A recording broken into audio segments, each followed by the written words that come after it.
নমস্কার, আমি রিমি। আর আমাদের চ্যানেল বাস্তব কথায় আপনাদের জানাচ্ছি অনেক স্বাগত। তো বাস্তব কথার প্রথম সিরিজ যেটা নিয়ে আমি একজন স্টুডেন্ট। তো এই পড়াশোনার পাশাপাশি আরও কি করা যায় এইসব চিন্তা ভাবনা নিয়েই আমি আর আমার বন্ধু দেবজিৎ আমরা একটু চিন্তা ভাবনা করছিলাম। তারপরে ভাবলাম কেন না সোশ্যাল মিডিয়া নিয়ে কিছু একটা করা যাক। অনেকে তো অনেক কন্টেন্টই বানাচ্ছে, এর পাশাপাশি আমরা কিছু বাস্তব বিষয় তুলে আনতে চাচ্ছি এই চ্যানেলের মাধ্যমে এবং আমাদের সিরিজের মাধ্যমে। তো প্রথমে যে কথা বলবো, যেহেতু আমাদের দেশ যার মেন ভিত হচ্ছে শ্রমিক এবং চাষিরা, আর আমরা একটা মধ্যবিত্ত ফ্যামিলি থেকে বিলং করি এবং চাষি হলো আমাদের মেন ভিত। এবারে চাষ কিভাবে কি হয় প্রত্যেকটা সিরিজে আপনাদের আমরা অল্প অল্প করে কিছু দেখাবো। আমরা দেখে নিচ্ছি এখানে যে আছে এটাকে আমরা মটরশুঁটি বা কলাই শাকও বলতে পারি। তো এখানে আমি যে শাকটা দেখাচ্ছি এইভাবে কিন্তু শাকটা তুলতে হবে।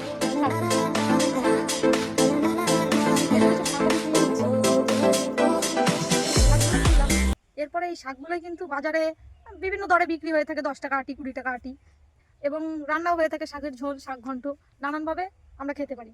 তো এরপরে আরও কিছু বিষয় দেখা যাক, আরও কিছু সবজি আপনাদের দেখাবো, দেখতে থাকুন আমাদের সাথেই। দ্বিতীয় যে সবজিটা দেখাতে চলেছি সেটা হচ্ছে আলু। এবার এই যে আলুটা আমরা দেখছি, আলু গাছটা যদিও আমাদের এখানে আলু চাষের জন্য উপযোগ্য মানে জমি এটা নয়, খাওয়ার জন্য আমরা কোনো রকম একটা চাষ করেছি। তো আমি একটু উঠিয়ে দেখাচ্ছি আলুগুলো। এই যে এটা, এরপর দেখা যাক এই যে আলু দেখছি আমরা, যে সবুজ হয়ে গেছে এই আলুটা, তার মানে এটা মানে পরিপূর্ণ মাটিটা পাইনি, যার ফলে আমাদের যে সূর্যের আলো সেটা কিন্তু এখানে পেয়ে যে সবুজ হয়ে গেছে। ভিন্ন জিনিস দেখতে পাচ্ছি আমরা, সেটা কি, সেটা হচ্ছে যে মূলোর ফুল। দেখতে কিন্তু অনেকটা সর্ষে ফুলের মতো লাগছে, কিন্তু এটা আমাদের মূলোর ফুল। আর এবার মূলোর দুটো প্রজাতি আমাদের সাথে। তো প্রথমে একটা দেখে নিচ্ছি, এটা হচ্ছে লাল মূলো।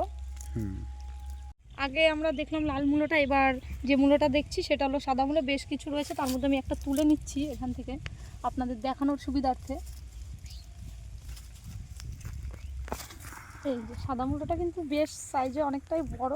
এরপরে কিন্তু আমরা দেখে নিচ্ছি ধনে পাতা, যেটা আমাদের মোটামুটি সকল রান্নায় লাগে। তো এই ধনে পাতাটা আমি একটু তুলে নিই, ছিঁড়ে গেল যদিও।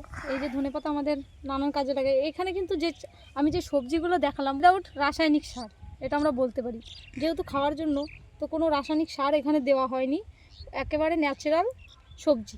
এরপর আমরা দেখে নিচ্ছি পালং শাক। তো পালং শাকের বেশ কিছু ভ্যারাইটি আছে, তার মধ্যে সবুজ পালংটাই এখানে আমরা দেখতে পাচ্ছি, যদিও জমি এখন শেষের দিকে তাই তেমন দেখাতে পারবো না। এই যে পালং শাকগুলো দেখে নিই, এখানে দেখা যাচ্ছে পালং শাক, ভালো সবুজ টাটকা পালং শাক। আমরা দেখে নেব রসুন গাছ। তো রসুন গাছ দেখে নিন, এটা যেহেতু ছোট গাছ এখনও ফলন হয়নি তাই আমি আর তুলছি না। রসুন গাছটা বেশ তরতাজা আছে, জল দেওয়া হয়েছে।